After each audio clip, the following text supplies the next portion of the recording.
Assalamualaikum warahmatullahi dan selamat petang. Hai guys, nama aku Afzan Yusof. Hari ni kira vlog pertama aku lah kan. Orang lain buat vlog, aku pun nak buat vlog juga kan. Tapi itulah, mungkin dah sampai seru dia. Dan actually ramai juga kawan-kawan yang tanya kan, kenapa kau tak buat vlog, asyik update dekat Facebook ke, kadang-kadang kat Instagram kan. Actually Instagram aku banyak fokus pada travel, adalah sikit pasal buku apa semua. Tapi Facebook aku banyak fokus kepada sejarah lah. So ada banyak benda yang aku tak share sebenarnya dekat Facebook ni. Melainkan aku ada satu lagi page dekat Facebook, nama dia Solo Backpackers lah. Solo Backpackers ni dia ceritakan tentang pengembaraan aku lah pada tahun 2015 tu sampai sampai sekarang lah. So apa sebenarnya yang menyebabkan aku nak buat vlog ni? Simple je. Ramai teman-teman, kawan-kawan minta aku share apa yang aku buat selama ni dalam menjejak candi. Sebab aku ni penjejak candi dan aku dah menjejak hampir 300 candi lah di seluruh Asia Tenggara ni. Di Indonesia, di Malaysia, di Thailand, Laos, Cambodia, Vietnam. So dah banyak tempat yang aku pergi, lebih kurang 300 candi lah, lebih kurang lah, yang aku dah lawati lah. Jadi ada setengah candi tu yang memang orang tak pernah tengok ataupun tak pernah dengar, dan tempat tu memang rare, kecil, atas gunung, dalam hutan, celah rumah orang kan. Dia bukannya candi Prambanan ke Angkor Wat atau Borobudur yang semua orang pergi kan. Jadi orang nak tahu apa yang aku buat dekat apa yang aku buat untuk pergi ke candi-candi ni, dan juga experience dalam jejak candi. So macam ni lah untuk ringkaskan aku punya vlog ni. Actually you guys akan dapat 4 benda lah dalam vlog aku ni. Yang pertama tu lah mengenai kembara aku. Kembara aku ni berteraskan kepada 3 teras lah. Yang pertama ialah sejarah, yang kedua ialah budaya, dan ketiga ialah attractions lah. Attractions ni macam biasalah, kita pergi jalan-jalan, selfie sana selfie sini, tepi laut, tepi bendang, atas gunung kan.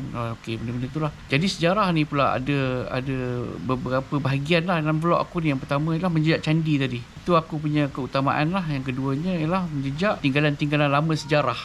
Tinggalan-tinggalan lama sejarah ni contoh dia macam tugu ataupun muzium ataupun istana-istana lama ataupun tempat-tempat bersejarah lah. Contoh dia macam buat perjanjian dekat tempat tu ke, ataupun tempat tu berlaku peperangan ke, macam tu lah. Itu ialah tempat-tempat sejarah.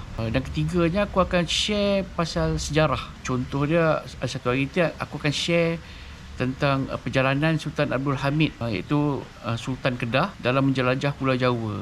Contoh dia macam tu lah. Bukan zaman kita je ada traveller ni. Even Sultan Abdul Hamid tu pun is traveller juga dulu. Zaman-zaman tu dia dah traveller lah, pergi Jogja, pergi sana, pergi sini kan, di Pulau Jawa. Okey, yang keduanya vlog aku ialah tentang buku.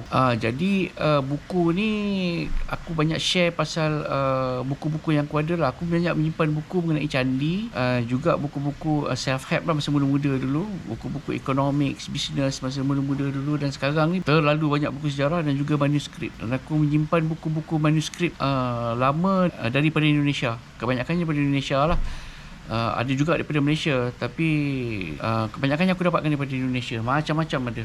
Berbalik kepada nombor 1 tadi selain daripada candi dan tempat-tempat bersejarah, aku juga akan share mengenai prasasti. Prasasti ni lah batu bersurat lah. Tak kira lah batu bersurat tu dekat Malaysia ke, dekat Indonesia ke, dekat Cambodia ke, dan aku akan share tentang prasasti dan juga benda-benda yang berkaitan dengan sejarah ni. Okey, nombor 3, kembara yang normal punya kembara lah. Itu kita melawat attraction lah. Attraction contoh dia macam aku pergi tour Indochina lah, lebih sebulan tahun 2016.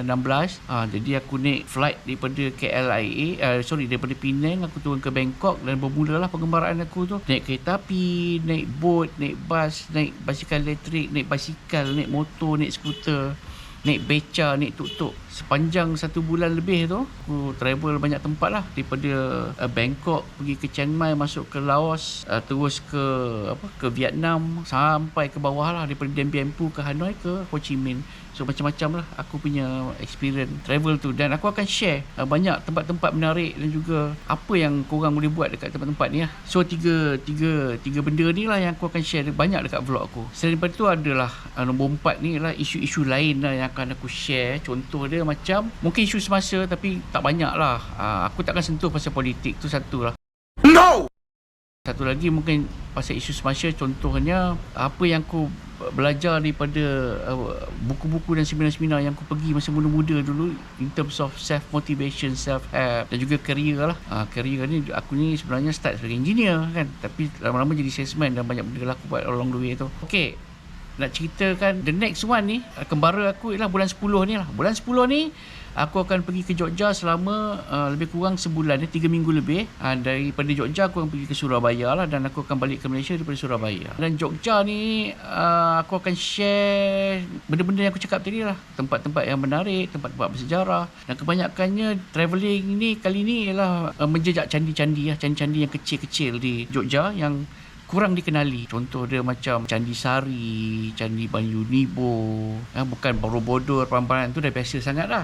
Macam Sewu pun dah biasa sangat dah. Kita pergi yang kecil-kecil ni, Moriangan, Losari. Itu plan aku lah bulan 10 ni. InsyaAllah pergi berempat, satu couple tu akan balik awal, dan aku dengan seorang lagi akan sewa motor dekat sana, kita akan pusing. So you guys kalau nak tengok apa yang boleh dapat dekat Jogja, Dieng, Wonosobo, di Karanganyar, Solo, Surakarta, dan juga daerah-daerah lain di Jogja tu, boleh ikut blog aku ni lah. InsyaAllah aku akan update hari-hari lah. Okay guys, aku pun tak nak cakap banyak, just untuk pengenalan yang ni saja. Hopefully you guys subscribe dan follow lah aku punya channel ni. Dan kalau ada apa-apa persoalan dan juga nak tanya, boleh tanya di ruangan komen. Okay guys, adios.